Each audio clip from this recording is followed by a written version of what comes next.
Yes. I am rolling.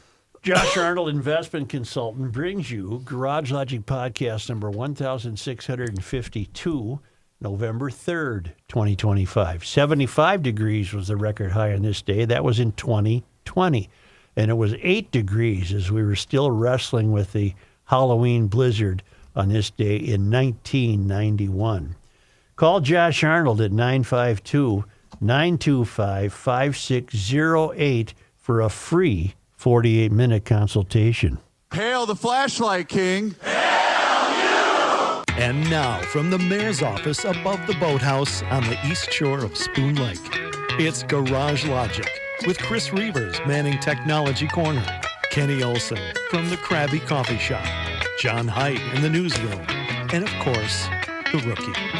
Here is your flashlight king, fireworks commissioner, and the keeper of common sense, your mayor, Joe Souchere. Weakest Halloween ever at my house. Numbers were down. The weakest. Numbers were down. Yeah, numbers were terrible. Baby girl need a Thin Mint? Really? Because I would think that you being over on Maine, you'd have a good showing, you know? Well, Visible and... I talked to a guy who lives on Summit. Yeah. That they show up in trucks. Yeah, they do. You know, it's just... And they all think they're going to give them the large jumbo candies. Yeah. I want to catch up on some emails, including our listener in Western Maryland, Krista, who was, a fairly new listener and was really taken in by the Marjorie. We lost Marjorie, and she believes that there's a little Marjorie in all of us, maybe. Oh. So she saw Marjorie as a great ray of hope in the world. There was some talk I agree with her. There was some talk at the airport of Marjorie passing. People just saying pleasant things. I've been hanging on to this. Scott Rose, he's a sheriff in Dodge County. Mm-hmm. In fact, I think he is the sheriff, isn't he? He's written to us before. Yep. And I've been hanging on to this, but it's very apropos given an election tomorrow, right? Good afternoon. Your discussions about public safety and crime in Minneapolis all resulted in what seems to be the obvious answer. We need more cops. Unfortunately, the math is against us. The leadership, I use that term very loosely, in Minneapolis, after defunding the police department and villainizing their cops over the years since Floyd, find themselves short by a few hundred officers still, because many of their cops got out of law enforcement completely or left to serve in communities that appreciate and support the work they do. Today, Minnesota politicians who were once anti-cop now say they want more cops. Now they support cops. If it only were that simple. I would argue that the majority of good cops looking for work aren't looking at agencies close to the state's tallest buildings, which leaves those agencies at risk of lowering standards to fill staffing numbers, which, trust me, is happening. When someone is hired to be an officer, there is a 3 to 4 month field training program that they must complete and pass with field training officers. If they can find quality applicants, an agency's ability to add more police is dependent on the number of field training officers available to train them, many of whom come off patrol shifts to do so, further leaving more cops as dependent on the number of FTOs available to train. Many per FTO for what now? What is he saying? Okay. If Minneapolis is short around 150 cops and they have 25 active field training officers, if they train every other 3 to 4 month cycle, they might train 75 cops a year.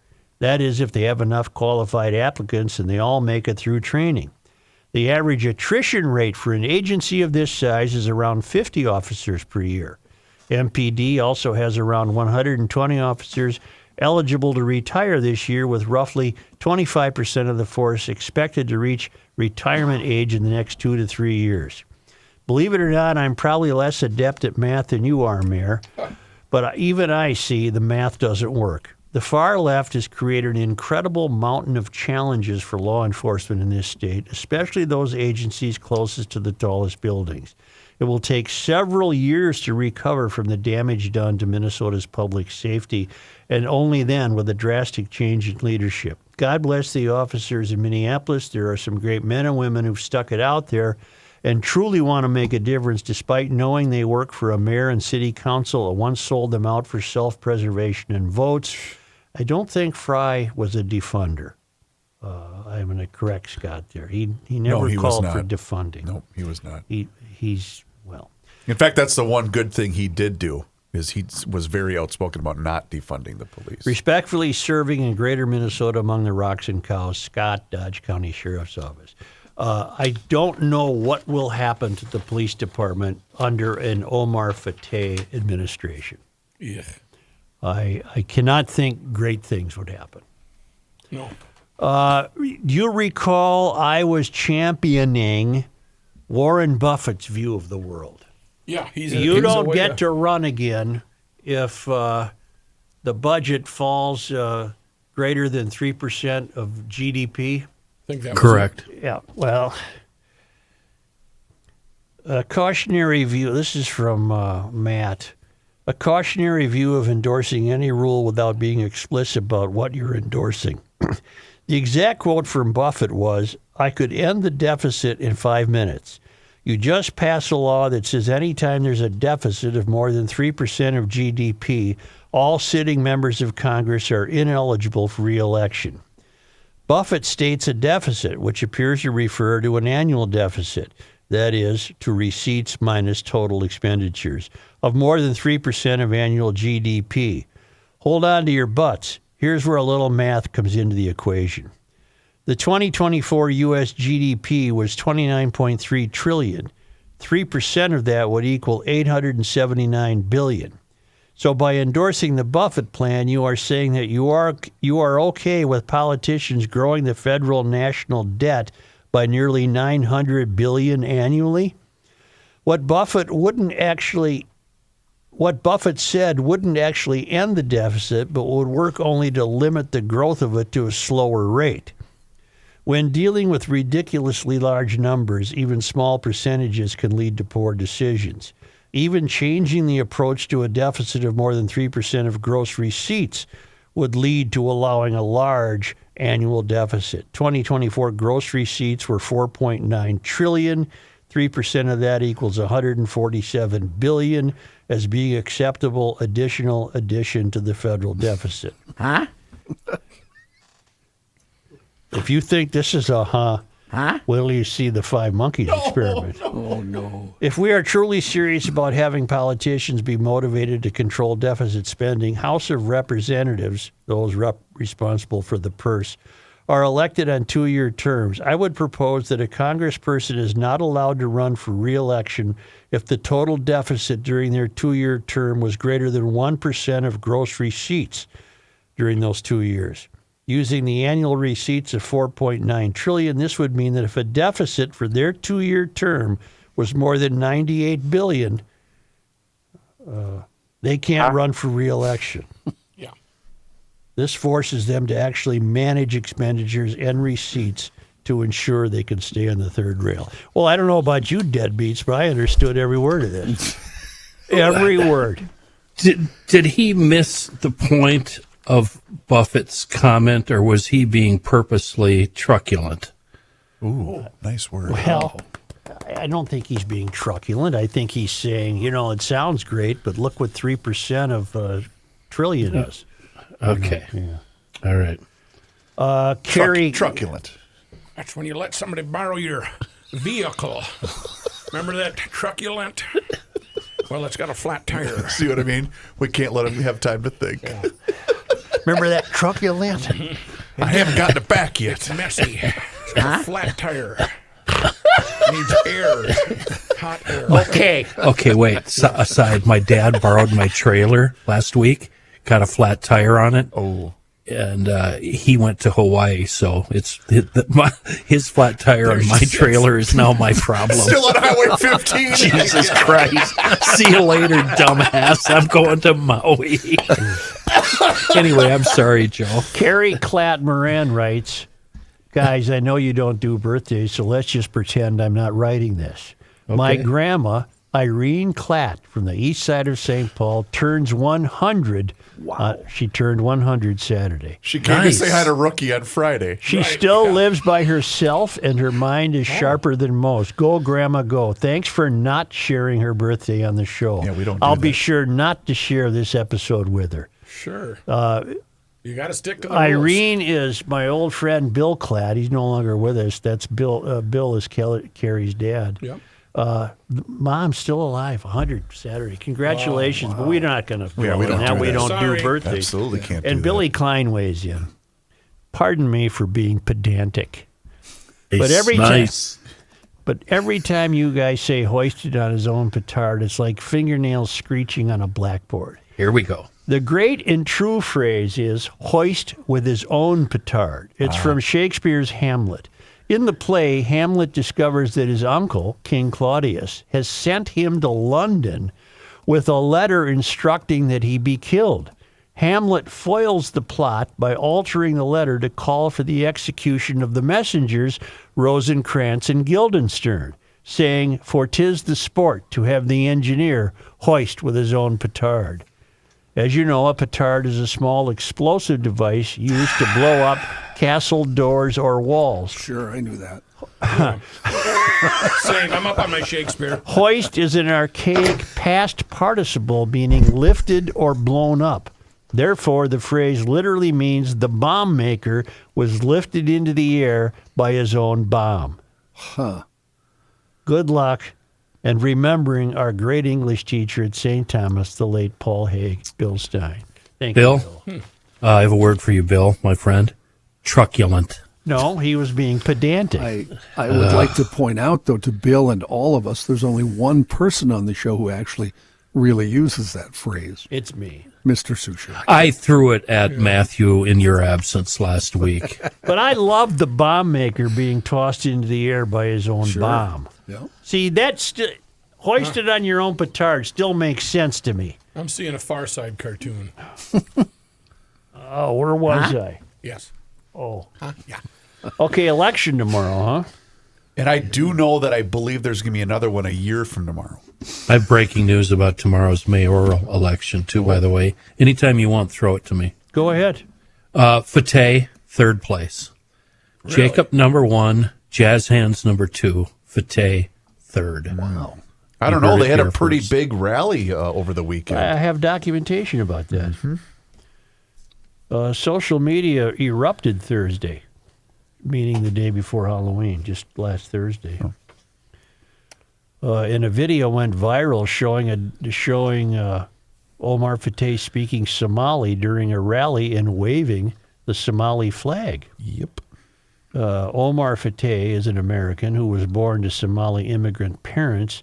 He addressed a rally of supporters earlier this year when he began speaking Somali and waved the flag in an attempt to get votes from the city's Somali population. He's been referred to as the Zoran Mamdani of Minneapolis for appearing to support another country while running to be mayor of a major American city.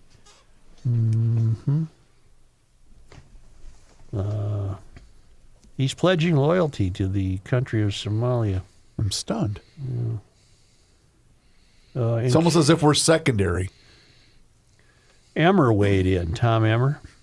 In case you needed more evidence that Omar Fateh puts America last, here he is waving a foreign flag and pledging his support to Somalia, Emmer said. Minneapolis, you cannot let this lunatic run your city. He hates our country. All right. I have, when we return, I'm going to have the recommendations of all of Minneapolis. We talked to Jacob Hill, and they're the sane Democrats. Right. Which in Minneapolis is important because this election in Minneapolis is really Democrats versus insane Democrats. Yeah, when the lefties are saying it's a really bad idea to elect this guy as Yeah. mayor, that's saying something. But those are the normal lefties. Right. So this is, by fact, this is a race between what's left of the DFL as we once knew it and what's taking over the DFL, the DSA. Yep. That's what this election is. It's against this thing here. Jacob Fry isn't left enough to the DSA. I have the final nominees for the 2025 Golden Turkey Award from the Center of the American Experiment. Nominee number 1. These are the finals that you can vote on, right? Yes. Tim Walz for his $430,000 legal bill to prep for a congressional hearing. That's criminal, isn't it? Number 2, the Gold Line Bus Project. That was $500 million, 10 miles of bus lanes. Number 3, the $1 million toilet in Bloomington. They used $1 million of COVID relief funds. And the river surfing on the Rum River. $6.2 million diverted from roads to make Anoka the next surfing hotspot. Voting is open. Help decide which project deserves the 2025 Golden Turkey Award. Visit AmericanExperiment.org to cast your vote.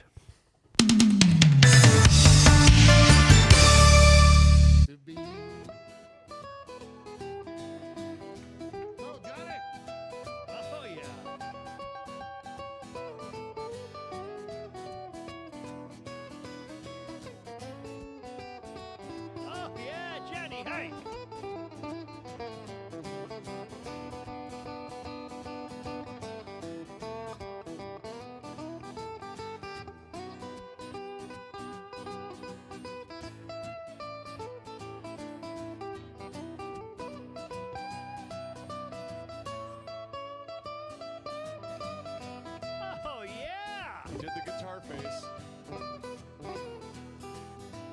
Ibuprofen's under buy again in my online shopping cart.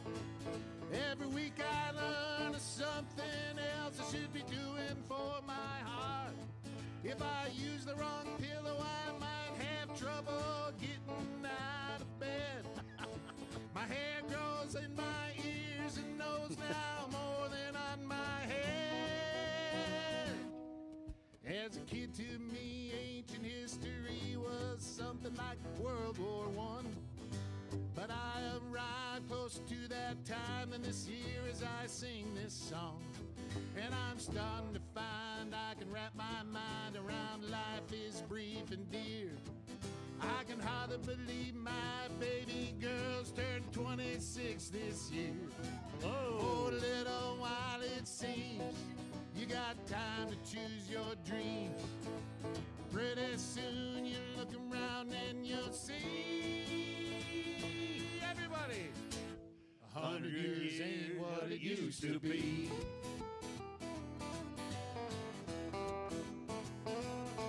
Before you know it, you're 63, making plans for Medicare A and B. You look around yourself and you see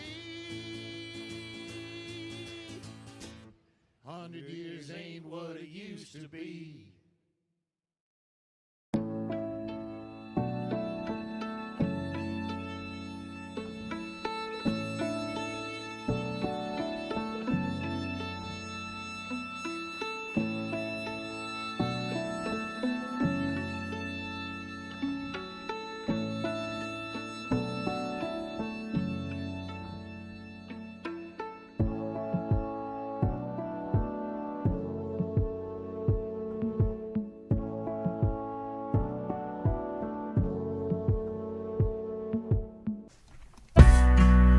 The end of the world as we know it, and he feels fine. Joe Souchere. Tis the season. Let's talk about reaping the benefits of Seafoam engine treatment. It helps your engine run better and last longer. It does that by simply preventing common engine problems. It cleans and lubes critical engine parts, and it's safe in all gasoline and diesel engines. Now, how do we use it? That's the question I get over and over again. Let me help. First of all, you don't have to listen to this dummy. You can just go to the website, seafoamworks.com. They spell it out for you for regular fuel system maintenance, 1 ounce per gallon. I like to do it at the gas station as I'm standing there filling up, putting about $90 of gas in the old farm truck and dump in, what I call a big gulp. The more you add to the fuel, the better it cleans. For 2 strokes, pre-mix, add 2 ounces per gallon. And now when it's time to put those cylinders to bed for the season and you want to stabilize the fuel, add 1 ounce per gallon and just let it sit there all summer and or winter. Where do you find it? Well, this stuff is everywhere. Big box stores, hardware stores, auto parts, convenient. You know what? I've even seen it in grocery stores. That's how prevalent it is. Seafoam is absolutely everywhere, and it's the best thing you can do for your cylinders. A wonderful product in a world of bad gas. It's Seafoam. I believe on Friday we had the story of the escaped monkeys in Mississippi, said to have possibly been carrying a disease. Well, Jessica Bond Ferguson said she was alerted early Sunday by her 16-year-old son. He said, "I've seen a monkey running in the yard outside," near their home in Heidelberg, Mississippi. She got out of bed, grabbed her firearm and her cell phone, stepped outside, and blasted that baby from 60 feet. Whoa. All right. Bond said, "I did what any other mother would do to protect her children." She has 5 kids ranging from 4 to 16. Well, good for you, lady. I hope to God she doesn't get in trouble. I don't think she will. How many rounds did she put into that flying monkey? Sounds like she's a markswoman, a marksman. Marksperson. She just nailed it. That a girl. Okay, have you heard of the 5 monkeys experiment? No. Staff? Yes. No. From last week. I didn't talk about it last week. You teased it. No, I didn't. Yeah, I think you did. I just got the email today. I couldn't have teased I it. remember 5 monkeys from last week. So No, do I. you remember this monkey story. 5 monkeys got loose in Mississippi. Yeah, same thing. That's what it was. Yeah, this is the 5 The monkeys. infected monkeys. This is the 5 monkeys experiment. Then I have not heard of it. University of Wisconsin, If you 1966. get to it, I will. Why don't you tell me? Yeah. Nate Pick sent me this.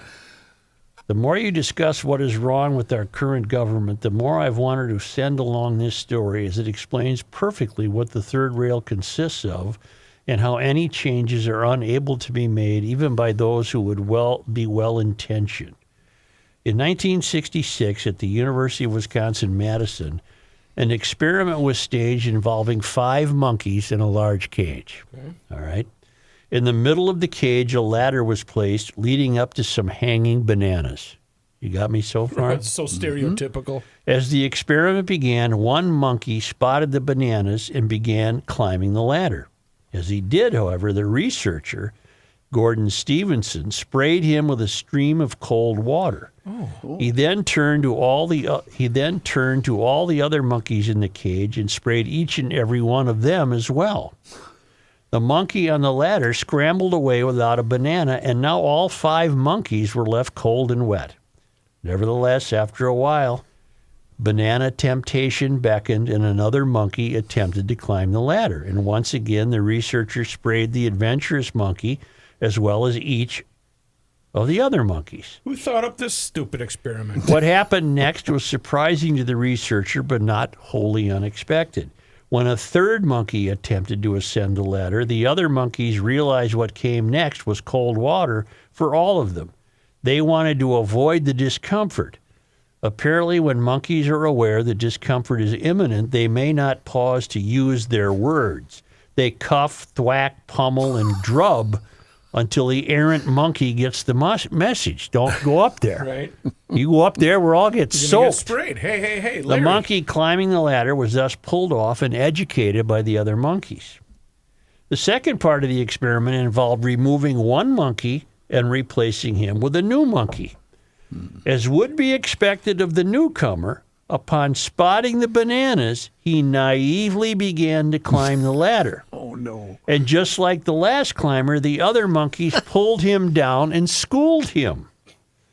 Here's where it got interesting. It already is for me.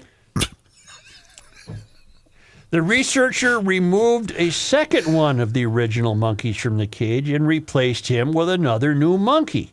Again, the new monkey went for the bananas, and again, the other monkeys prevented him from climbing to the bananas, including the monkey who'd never even been sprayed. By the end of the experiment, none of the original monkeys were left, and yet despite none of the replacement monkeys ever experiencing cold, wet spray, they had all learned never to try and go for the bananas.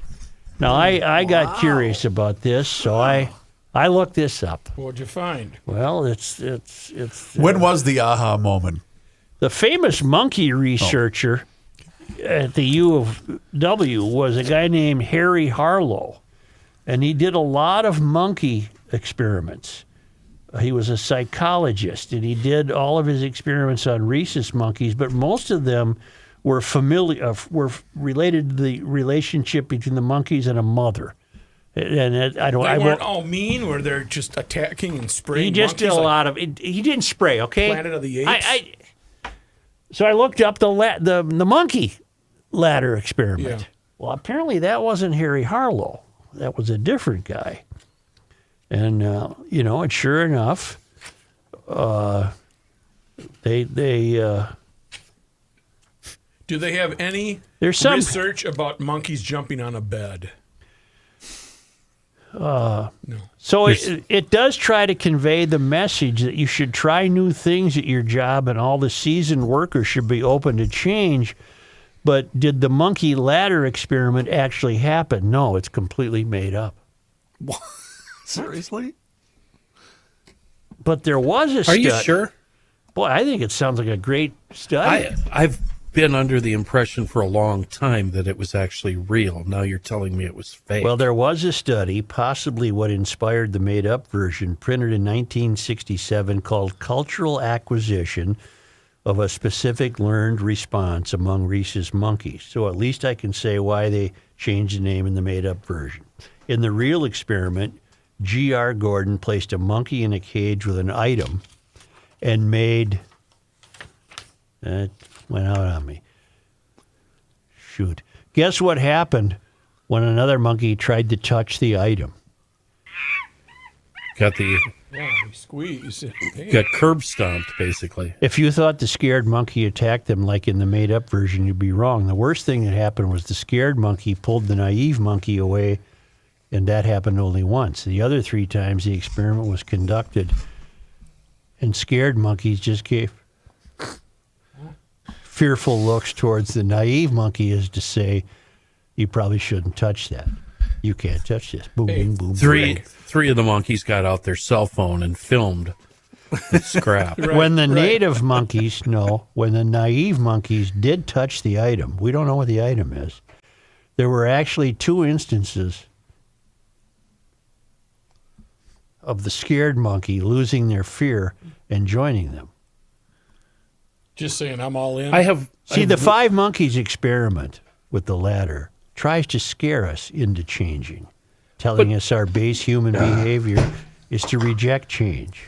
Yes, Kenny. There's a problem here, though, Joe. Boy, is there ever. It doesn't involve starvation. What if they were, and I realize now I've looked it up again, and this is a fable, but if it was a real experiment, I would introduce starvation. The only way they could survive is to get those bananas, then see what happens. Well, I think, And I guarantee you they'd be eating while getting doused with water, wouldn't they? If I'm hungry, well, I don't care what you're throwing me. we have no indication that they weren't being fed. Maybe they saw the bananas as a treat. It's going somewhere. So we All right, thank you. Look, I'm sorry. I was pretty worked up about this. I'm really into it. I thought it was fantastic. Yeah. Well, I didn't like the monkeys getting sprayed. Well, because the emailer, Nate, what he said is what it will take to clean up the government, the 5 monkeys experiment. In other words, Nate sees the experiment as all the people on the third rail won't go for the banana because they know bad things would happen to them. So they're satisfied leading their life as it is, and they won't reach for the banana. See? Okay. But if you And introduce the- starvation into it, that changes everything. I know, but Come on, think like a scientist. I know. Or but, we will spray you. But starvation, I'm seeing the banana as a treat. A banana is a new thing. They had a steak dinner, but look at, hey, there's bananas. Let's get a banana. Well, it's the same thing on the third rail. Maybe the bananas represent new ideas. But the other members of the third rail said, let's not take any chances screwing up our deal here. Let's don't go for that new idea. We could all lose, or sort of metaphorically, we could all get sprayed with water, and then third rail settles back down, and they don't go for the new idea. I think for the moral of this story, we should go back to the very, very beginning, where the nice lady walked out her front door and blasted a monkey with a shotgun. Yeah, good start. That's the moral of the story. What is the moral of this story, Rick? I don't know. I think I have it. Okay. Because you knew what was going to happen bringing up the story. A penguin takes his car into the shop, and the mechanic says he needs an hour to check it out. What kind of car? What kind of... A damn penguin car, all right? Anyway, he goes across the street to the 7-Eleven to kill some time and get an ice cream. Penguins love ice cream. Really? Sure. But because he's got no hands, the poor little guy gets the ice cream all over his beak. It's going somewhere. So he goes back to the mechanic. The guy tells him, looks like it blew a seal. The penguin tells him, no, that's just a little ice cream.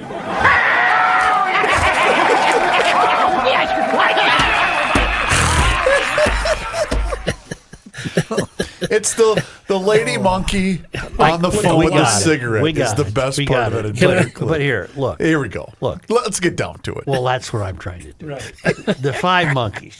Yeah. See, I saw it as a political allegory. I saw it as I'm glad the emailer sent me that. I got what the emailer was trying to say. Okay. What do you think the point was, Matt? Here we go. The point of the entire thing is don't get captured so you're part of a science experiment where they stereotypically claim you're going to eat bananas. I mean, isn't there other foods that monkeys eat? Yeah. So if you're out in the wild, don't get captured. You won't be part of a stupid survey like that, and you won't have to be confused, and you won't be considered one of the 5 dumbest monkeys ever. The moral of that story is don't put all your eggs into one basket. Right. And don't mess with monkey number 4 if he's been drinking. Right. Well, this Harry Harlow guy, when you Google the 5 monkeys experiment, you get a wealth of information on Harry Harlow. But nowhere in his monkey experiments could I find the five monkeys experiment with the ladder. So he did a lot of stuff like he would compare a soft blanket and see if the monkeys would warm up to that instead of their mother and stuff like that. Got it. Whatever, Never mind. I tried. Sometimes I come in and I think, well, He did a lot of work with monkeys, including one called The Pit of Despair. yeah, I saw that, the Pit of which Despair. I think is going to be my next podcast. The Pit of Despair. Pit of despair. Yeah, he was twisted, Joe. Yeah. He was a sicko. Well, I don't know that.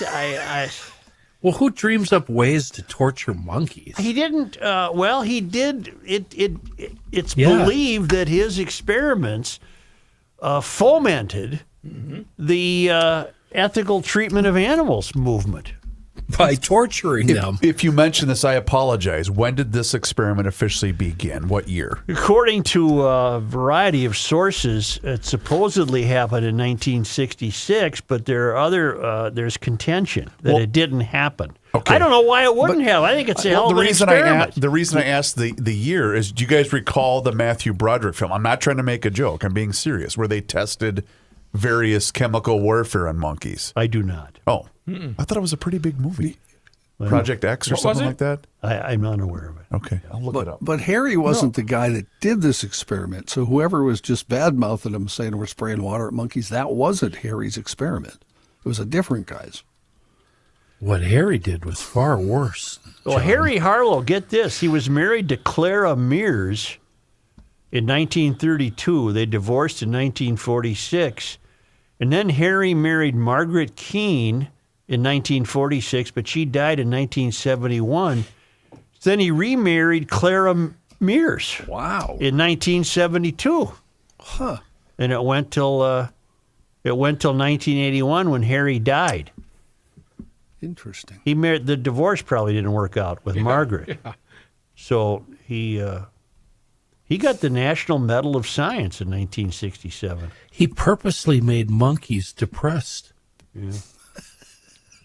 Kind of like Golly. this show.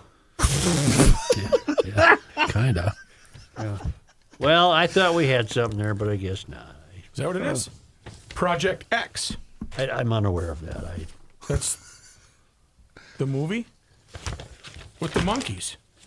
How's your garage door doing, Matt? I don't know.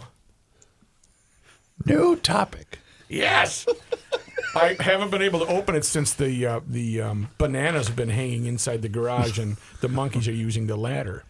Well, you got a race now to beat the weather because now great week this week, but apparently she's going to fall off the ledge this weekend. You might want to get a hold of Precision Garage Door. If you need a new door, they have models for every budget, and they're offering GLers $100 off a single door and $200 off a double door. If you like your door, but she's acting up, maybe she's making noises you don't like, and you don't want that thing to go haywire in the dead of winter, Precision Door has the noisy door tune-up special for $149. That's almost a $300 value. They'll run a 25-point safety inspection and diagnostic test. Get all of this taken care of before the winter hits with Precision Door. Book online at precisiondoormn.com or call Precision Door 612-263-6985 to schedule your free on-site new door estimate with Precision Door or book a noisy door tune-up special.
Here's a man who spends hours in hardware stores seeking the nuts and bolts of life. Weird Joe Souchere. North American Banking Company is here for you, here for your family, and also they are also here for your business, by the way. And that's because it's that personalized banking service that they provide to create a better banking experience. And you know what? They've proven that since 1998. And you know what? Check them out online today to find out more. It's nabankco.com. That's the website. If you go on that website, you'll find out that they have every single offer that they have at the other big national banks, whether you're looking to buy a home, perhaps finance a new home renovation project, or get that new car that you've been dreaming about. Your dreams become reality with North American Banking Company. Sorry, I had a piece of lettuce stuck in the back of my throat. What was that? That's free of charge, though, Mr. Bielski. I apologize. Once again, nabankco.com to learn more. It's banking done differently. North American Banking Company, member FDIC, is an equal housing lender. Joe? Reavers, before the show, you seemed to have found audio that intrigued you. Yeah. And could you tell us why that is? I can, Joe. Rebecca Michelle Mickey Sherrill is an American politician, former naval officer, and former federal prosecutor serving as the U.S. representative for New Jersey's 11th Congressional District since 2019. She's a sitting congresswoman from New Jersey. Yes, sir. And she's running for governor right now as the Democratic candidate in New Jersey. Thank you, John. That makes us even better. That's why this is such news. Correct. Because she was on a show called The Point, where she was asked a very, I think, fair and simple question. This is a big, big race in the country. Yep. This is... Well, here's your candidate. This is Mickey Sherrill. So, last question. If you could pass one piece of legislation, what would it be? Wow, I would love, that's a really good question because there's so many that are coming to mind right now. But right now, I would love at this point to pass legislation to, just send a federal block grant back to states, back to the state of New Jersey to run some really key programs and innovate on them. So. Recent polls have shown a fifth of Americans can't locate the U.S. on a world map. Why do you think this is? I personally believe that U.S. Americans are unable to do so because some people out there in our nation don't have maps, and I believe that our education, such as in South Africa and the Iraq, everywhere such as, and I believe that they should, our education over here in the U.S. should help the U.S. Or should help South Africa and should help the Iraq and the Asian countries. Okay, thank you. So we will be able to build up our future. Good luck. You better marry rich. Thank you very much. Now, there is really no difference between Mickey Sherrill, is it? Mickey Sherrill. Mickey Sherrill and this poor young gal who...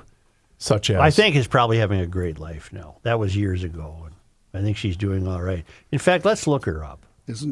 Gladly. John, what's her name? I don't remember. What's her name, Chris? I'll look it up. Mickey Sherrill? No, Miss. I thought you wanted me to look up. No, Miss I South know, Carolina. but is it Mickey? Maybe her name's Mickey Sherrill, and then she grew up to be a candidate. Oh, maybe she decided to run for office to help out. Yeah. Who's the Republican candidate in New Jersey? And he was thought not to have a chance, but he's been closing the gap.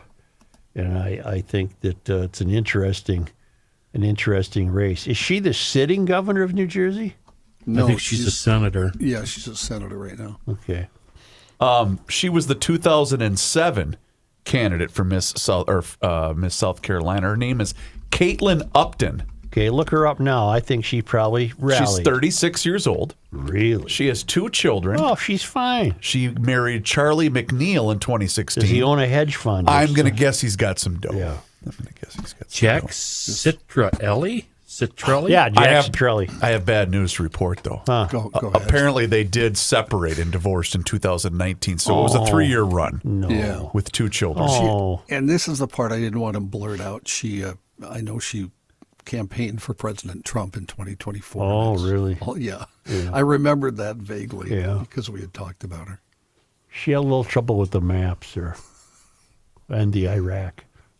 Such Iraq. as. The Iraq. Here's John Height. She was on the Florida-based radio program, the Bubba the Love Sponge show. Oh, they tracked her down, did they? In 2019. Bubba got a hold of her.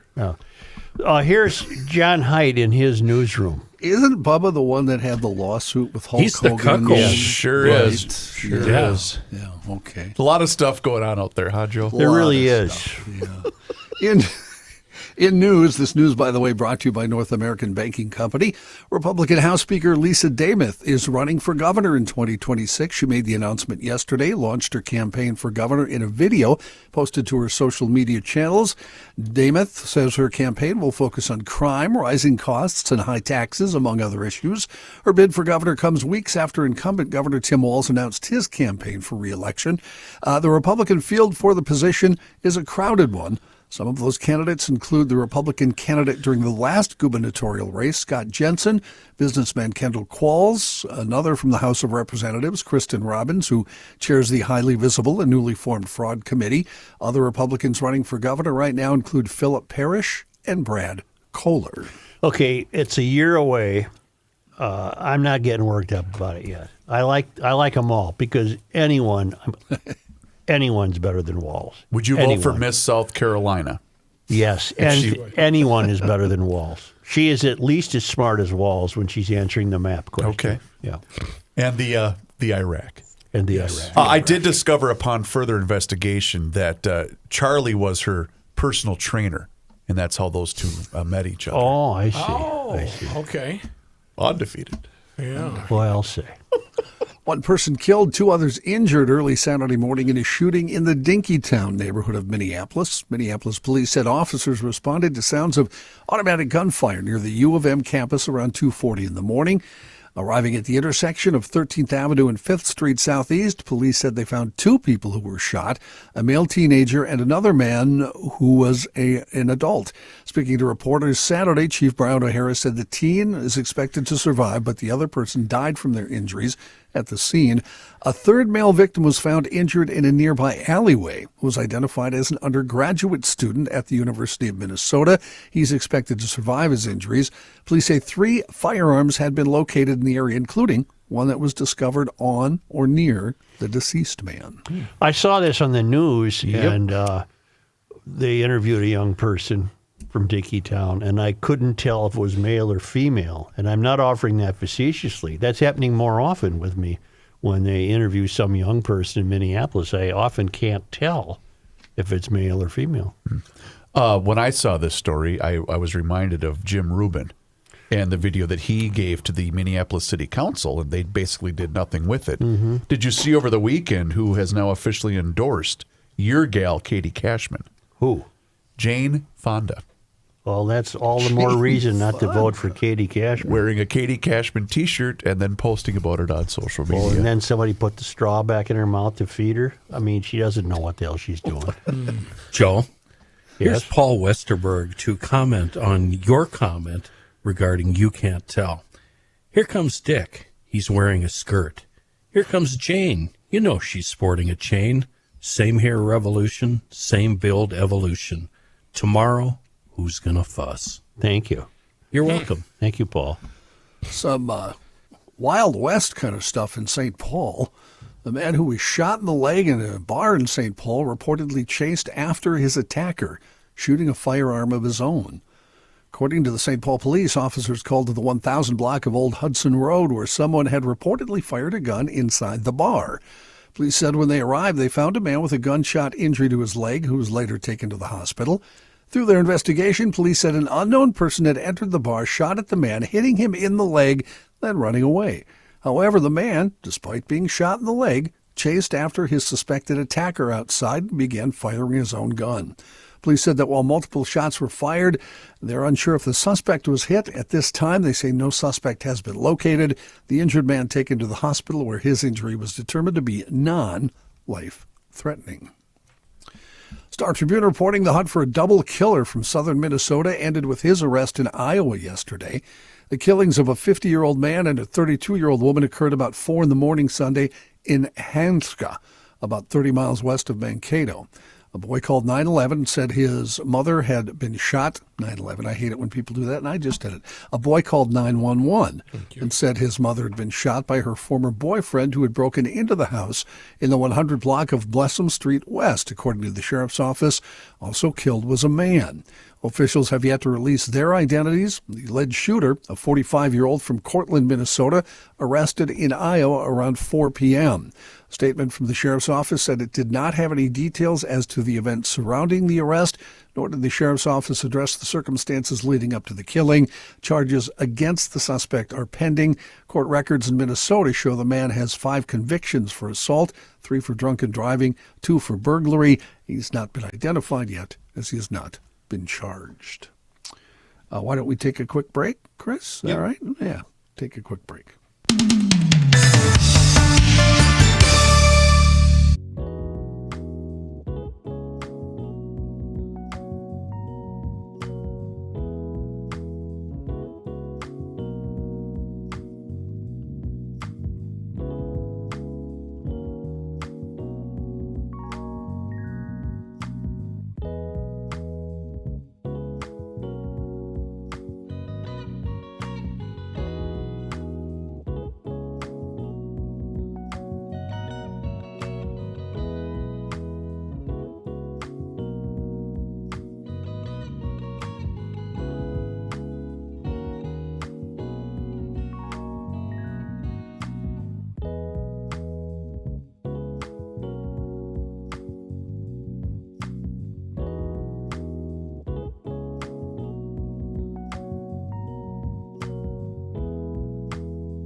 I like big stars, too. The Earth is not your mother.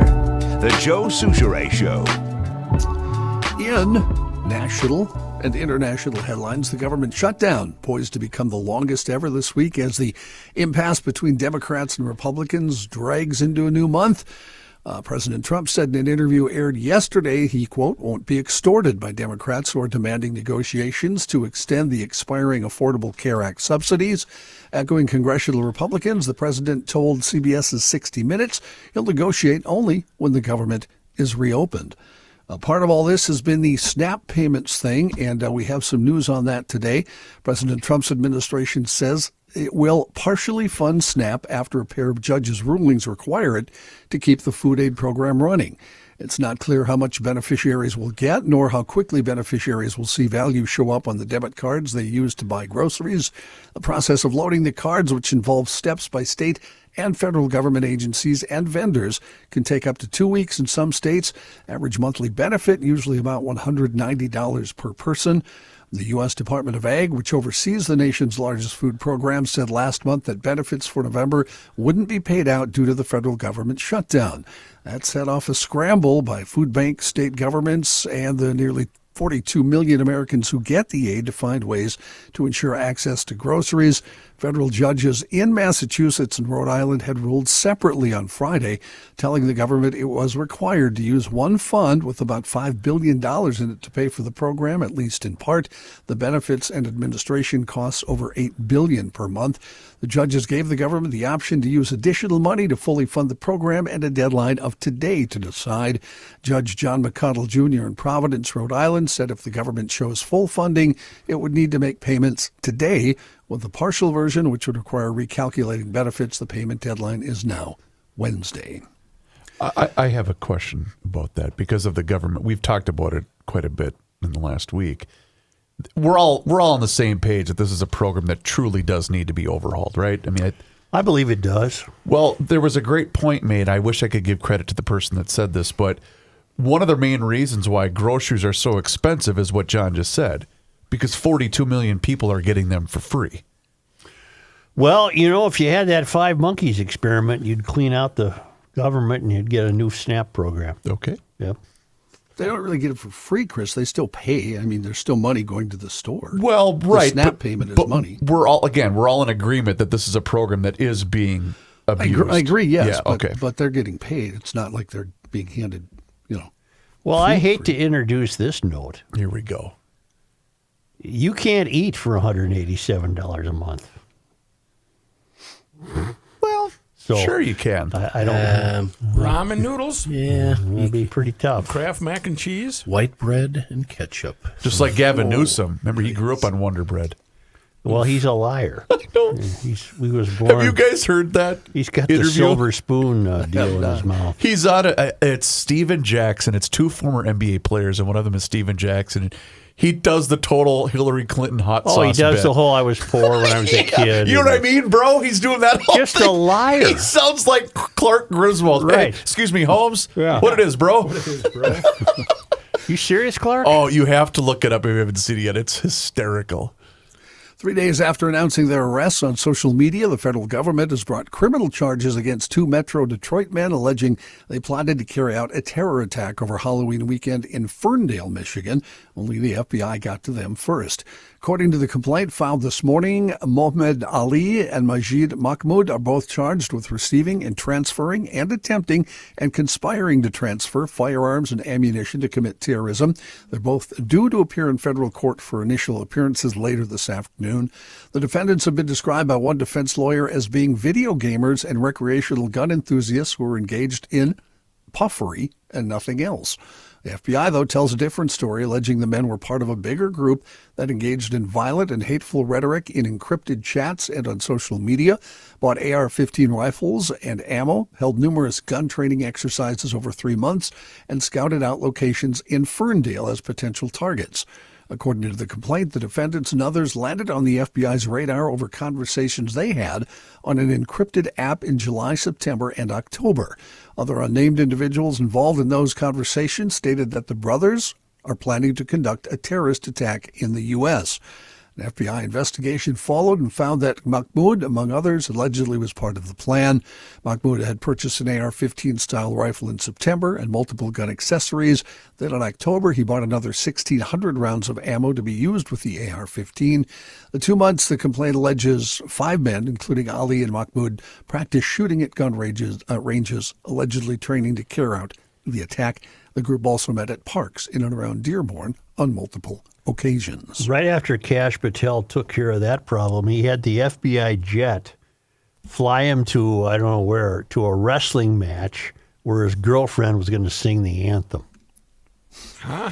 That didn't cost you much. Yeah. Yeah.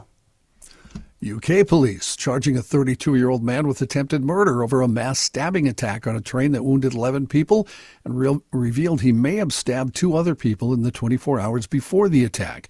British Transport Police said Anthony Williams is charged with 10 counts of attempted murder, one of actual bodily harm, and one of possession of a bladed article. He's also charged with attempted murder over an earlier incident at Pontoon Dock Light Rail Station in London just before 1 a.m. on Saturday. Police say they are not treating the train stabbings as an act of terror, and they're not looking for any other suspects. Space news. Yesterday marked 25 years of continuous human presence in outer space, including, in all that time, at least one U.S. citizen. President Reagan had commissioned the project that would become the International Space Station in 1984. Canada, Japan, Europe, and finally Russia joined the project. On November 2nd, 2000, the Expedition 1 crew became the first group to reside on the International Space Station. Today, the station is the largest space vehicle ever built. It's about as big as a football field, including solar arrays with a habitable volume larger than a 6-bedroom house.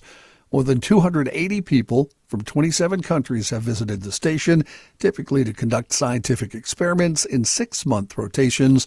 The ISS, in case you're wondering what will happen to it, it will be deorbited in early 2031 and driven into the Pacific Ocean. Huh. I did not know that. I did not either. Why can't we just send it? What do you mean send it? Just ship it off into the universe. No, you got too much stuff up there. You got to set it there. Yeah. I mean, isn't that better than the Pacific Ocean? Oh, it makes a nice reef for the fish. Ah, okay. Is it being replaced? That I do not know. Yeah, what do they do up there? I don't know. I think we know. Got it. Enough said. You think we'll ever Lot get of to the moon? apricots. Huh? I think we'll we've ever been there get to the already. moon? To Joe. inhabit? Joe, I don't we've been think. I there. think that was all fake. It was a movie theater. The movie. Yeah. Yeah. Aren't we scheduled for 2031 or 2030? I'd like him to go to was the dark confusing, Jim. side of the moon. I think Elon will get us there quicker than that, won't he? Dark side of the moon. What would be the point if you couldn't go outside? I mean, If you had to put a suit on every time you wanted to go for a walk. Joe, as far as the dark side of the moon, I can't hardly wait. right. John, I'm confused there. I don't know what to say. John, go ahead if you Really wish you I'm were in here. a state of confusion. Pennsylvania, this is bad right here. Pennsylvania Diocese has apologized for a grade school Halloween parade float that displayed a replica of the Auschwitz concentration camp gate. God. Come on now. That's not real. How did they spin this? The Roman Catholic Diocese of Harrisburg formally apologized Friday for the float's appearances during Thursday night's Halloween parade. Bishop Timothy Sr. said he was shocked and appalled to learn the float entered by the St. Joseph Catholic School in Hanover resembled the Auschwitz concentration camp gate and had the words Arbeit macht frei. That is, of course, the German phrase translating to work makes you free. That was prominently displayed at World War II-era concentration camps across Europe, including Auschwitz, where more than 1 million people were executed. The U.S. Holocaust Memorial Museum noted the phrase was used to mock the largely Jewish populations the Nazis sentenced to backbreaking forced labor.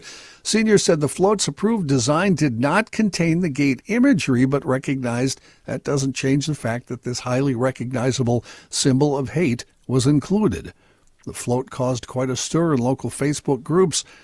What happened was profoundly offensive and unacceptable, according to Senior. The bishop then offered his sincere apology, saying they will work with the school community to ensure that the incident becomes an opportunity for education and reflection. We're getting no help here. Why was this done?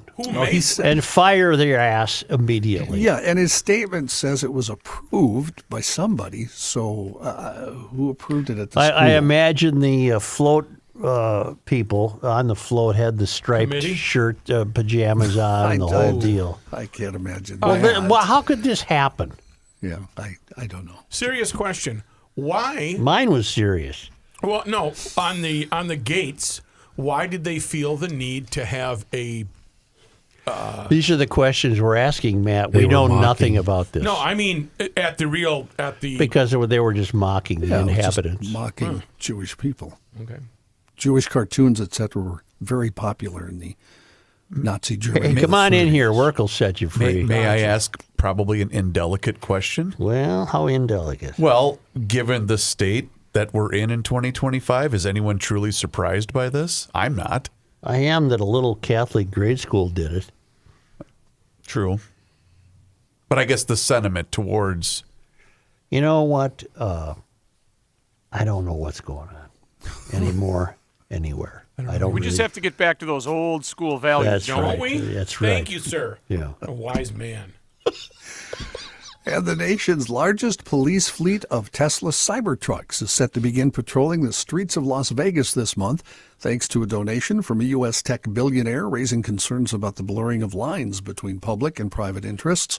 Clark County Sheriff Kevin McMahill said, "Welcome to the future of policing." A fleet of 10 black and white Cybertrucks of the Las Vegas Metropolitan Police Department with flashing lights and sirens are wrapped with the police department's logo.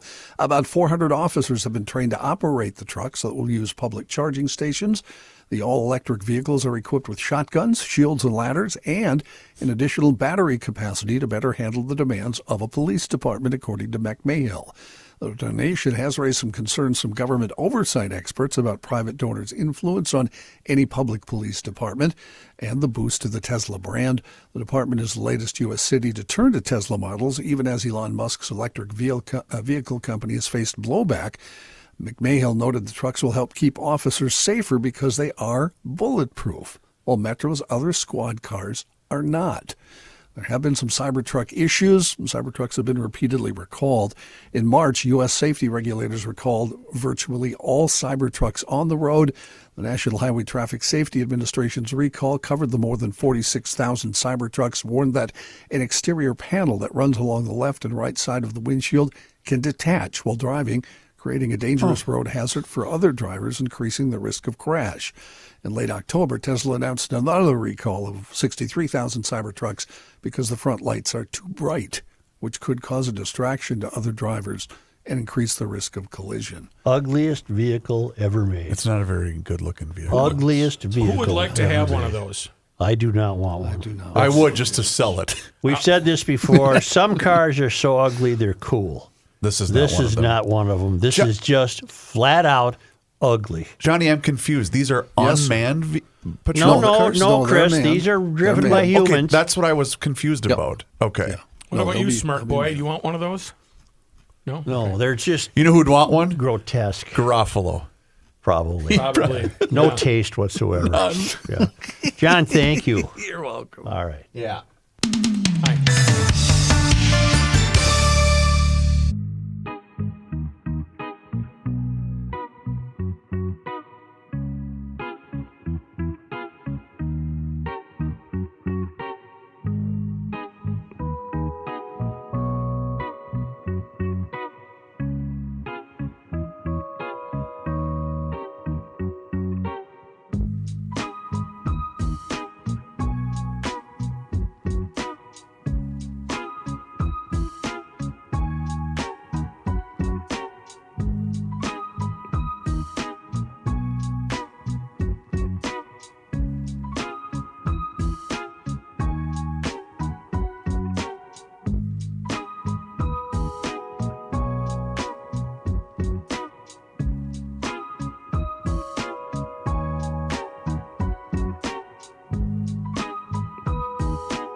You cannot stop him.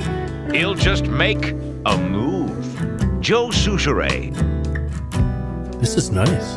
Happy birthday to this guitar player, by the way. We don't do those. Oh, well, happy birthday to We you don't too, do that. Chris. Yeah. I know, we don't do birthdays on this Is it show. your birthday? It is. Dylan and I share Today? this. Yep.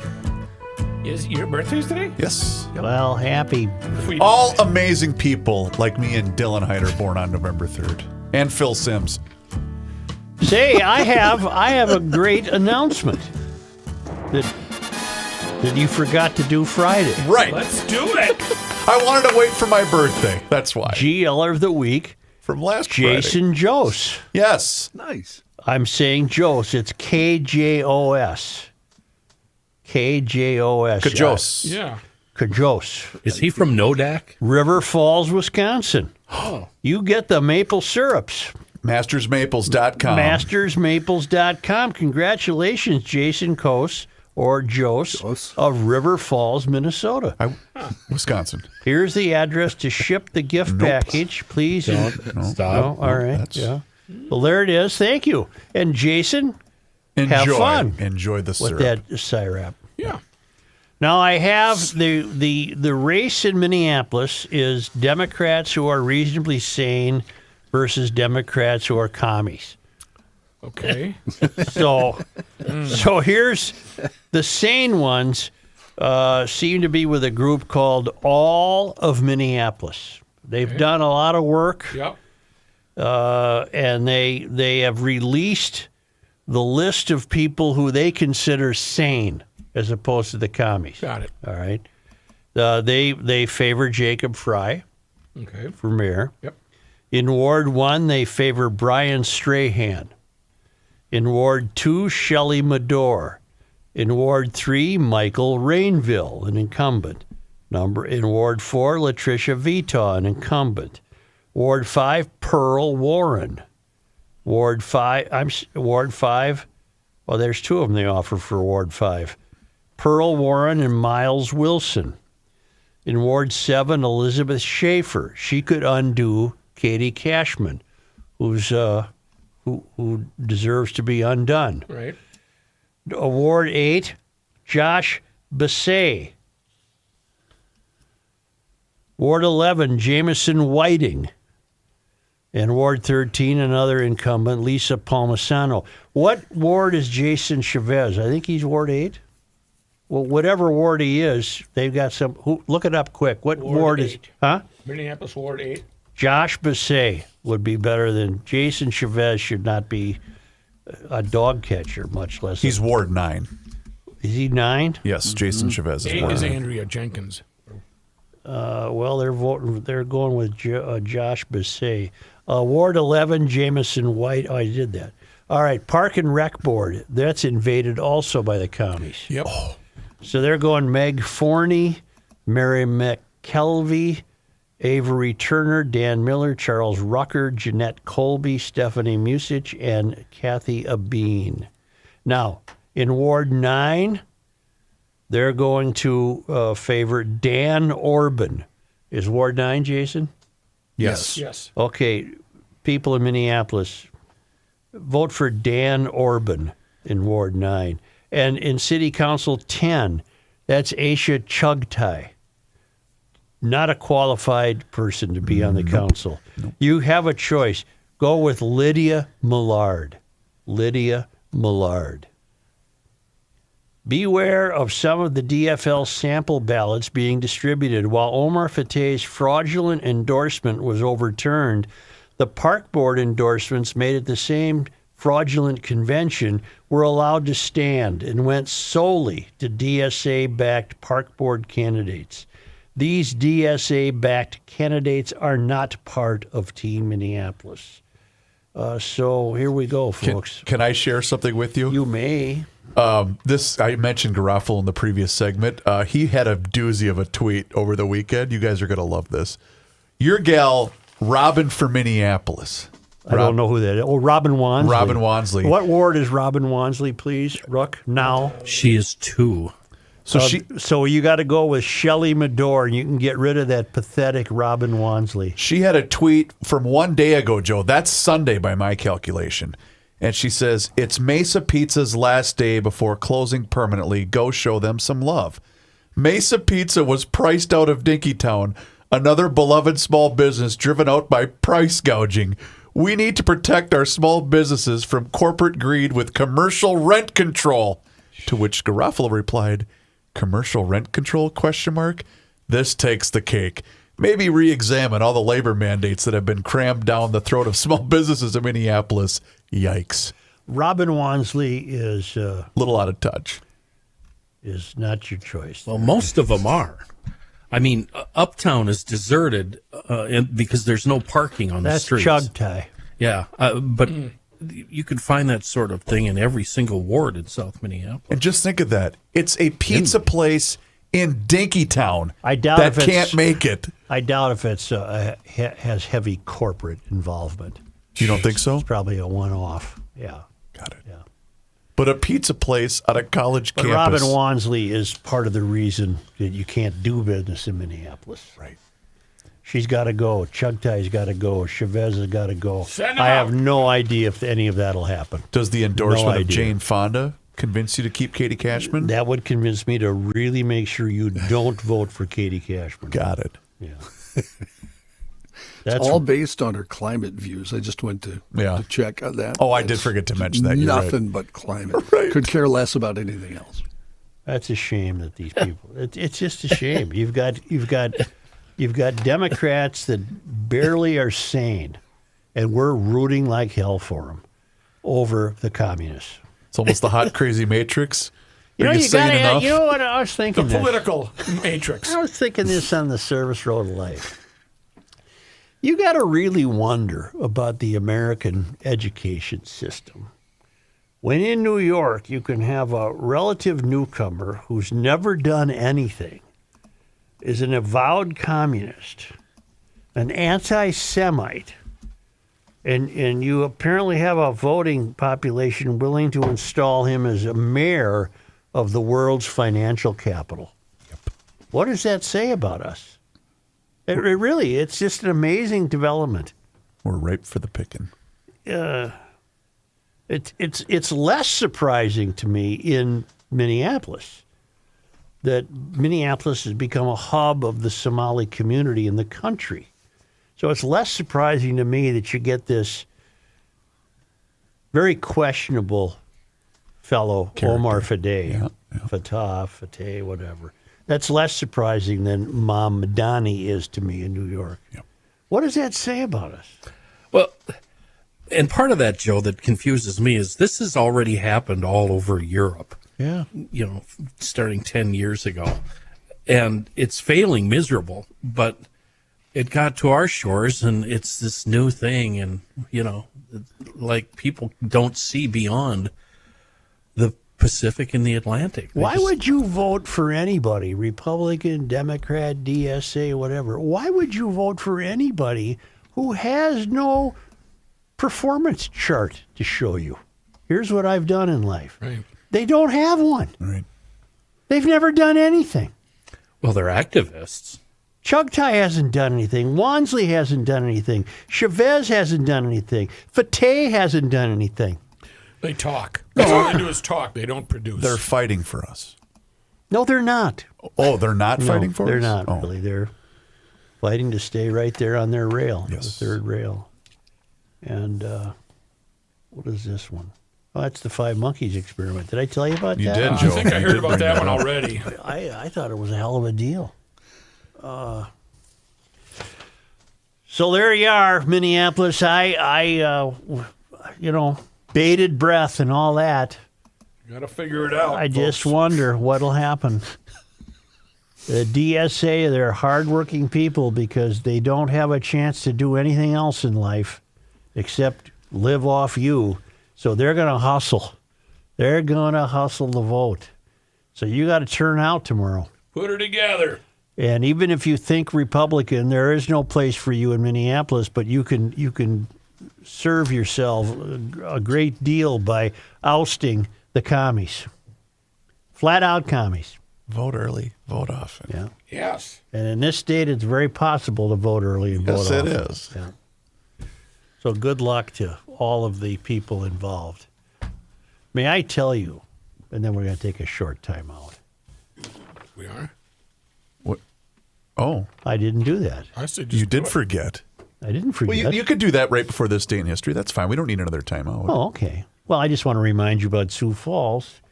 Boy, you really might want to consider Sioux Falls depending what happens tomorrow. Changes might be coming. Wow. They got the business-friendly tax environment. Sioux Falls Development Foundation will give you all the information you need to know if you're thinking about starting your business, moving an existing business, expanding your business. You might want to consider Sioux Falls, voted best small city for business and careers by Forbes magazine. It's a business-friendly state, South Dakota, and Sioux Falls is the biggest city in the state, centrally located, 300,000 people, low business costs, high quality of life, no state, corporate, or personal income tax, no inheritance tax, and no limits to what your business can achieve. Find out everything you need to know at SiouxFallsDevelopment.com. Now, they're on the move, the Lymans. Where are we heading? Well, we're out in the Atlantic now. They're in international waters off the west coast of Dakar, Senegal, Africa. Huh. And they are the traveling Lymans. And we did a lot on this day. On November 3rd. On November 3rd, on this day, November 3rd. 1831, Ignatius Donnelly was born in Philadelphia.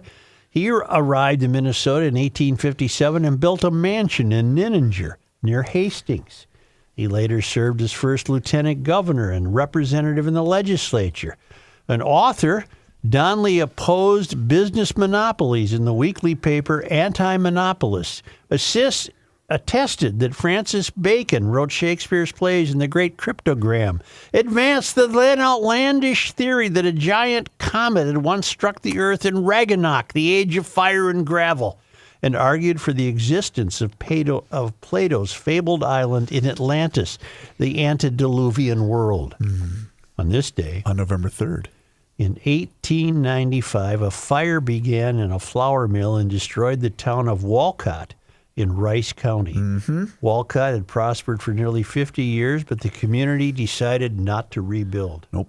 So there is no more Walcott, is there? Nope. There is a sign, though. I believe it's right off Highway 60. Okay. Yep. On this day, Joe, today is November 3rd. Bronislaw Bronco Nagurski was born in Ontario in 1908 on this day. In 1929, he was named All-American on both defensive tackle and offensive fullback for the Gophers. The only player to be named All-American for two positions in the same year. He later played for the Bears and performed as a professional wrestler.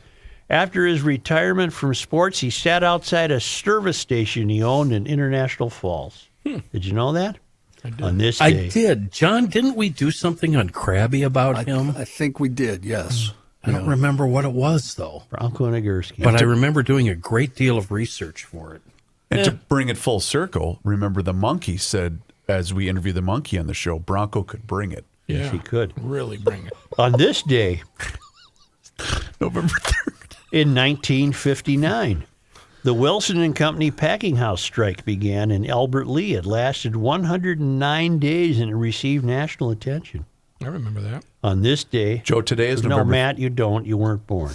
Oh. On this day... November 3rd. In 1989, the Minnesota Timberwolves played its first game, losing to the Seattle Supersonics 106-94. I remember that. On this day, November 3rd. In 1992, lawyer Alan Page was elected Associate Justice of the State Supreme Court, the first African American to so serve. Normally, judges were appointed by the governor, but unusual circumstances led to a direct election. Voters undoubtedly recalled Page's career with the Minnesota Vikings. You think that had a factor in it? I think so. And his election of the Pro Football Hall of Fame, as well as his work as Assistant Attorney General. On this day, Joe, today's November 3rd. In 1998, who won the gubernatorial election? All right. All right, everybody. Let me tell the people of Turkey Town. The Democratic Farmer Labor and Republican candidates split much of the vote, and Reform Party candidate Ventura, who had been mayor of Brooklyn Park and host of a radio talk show on KSTP in the Twin Cities, took the prize. Yes, it does. It does? Yes. Oh, wow. Ventura later switched his affiliation to the Independence Party of Minnesota, and his administration focused on education and tax reform. Now I'm with the Hemp Party. What was his first line after we figured out he was going to win? He looked at you and said, what? You tell Royce. You tell Joe and Pat that they said I couldn't do it. Meanwhile, Terry's his wife is next to him going, what did you just get us into? Yeah. She was in shock. On this day in sports disappointment history. Joe, today is November 3rd. Well, we've already had it. The Wolves lost. In 1989, the Timberwolves played their first ever game and lost to the Seattle Supersonics. Do they still exist somewhere? Are they Memphis? They are now the Oklahoma City Thunder. Oh, they're the Thunder. Yes, sir. All right. Thank you, GLers. And you get can out come there to and dinner. vote tomorrow. Minneapolis, good luck to you. St. Paul, anybody but Melvin Carter. Please, anybody but Melvin Carter. You can't afford him. I can't afford him. You can't afford him. It's ridiculous. The property taxes are unsustainable. Anybody but Carter. Suits, you can come over for dinner, but you got to bring your own meat. That's right. Yeah, you got to bring your own steak. A direct quote from the That's governor. right. He's going to invite us, but we had to bring our own food. And you Is that a true story? Yes.